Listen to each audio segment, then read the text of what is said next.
యేసు ప్రభుల వారు వ్యభిచారం గురించి ఆయన చెప్పారు.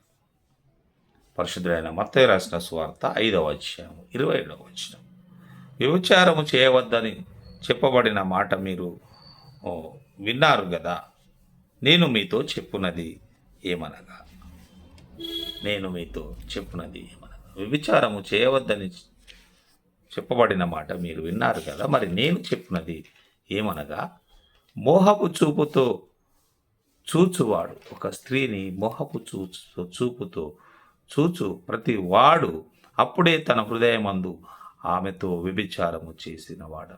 ఖండితంగా బోధించారండి. కంటి చూపు చూడండి ఎంత పాపం చేస్తుందో. మనం చూపే కదా, చూసామే కదా అనుకుంటాం.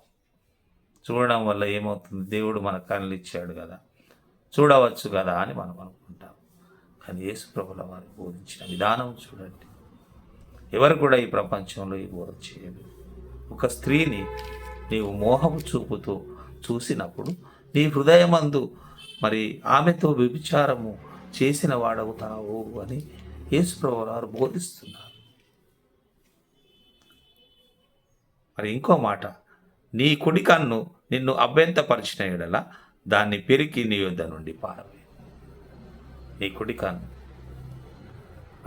కన్ను నిన్ను ఒకవేళ అభ్యంతపరిచిన ఎడల, నీకు చూడాలి మోహపు చూపు, పాపపు చూపు చూడాలి, నేను అభ్యంతరపరుస్తూ ఉంటే మరి దాన్ని పెరికి నీ యొద్ద నుండి పారవేయి.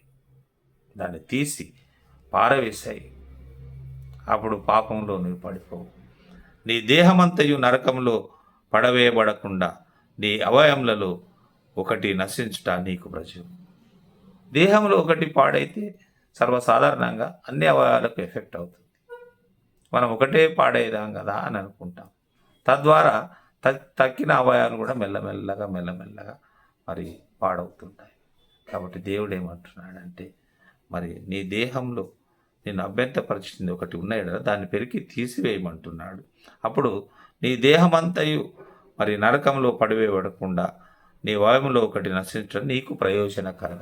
ఒకటి నశిస్తే నశించింది, మరి నువ్వు నరకంలో పడిపోవు. కాబట్టి ఆ ఒకటి నశించడం వల్ల నీకు ప్రయోజనకరమగుడు అని యేసుక్రీస్తు ప్రభువుల వారు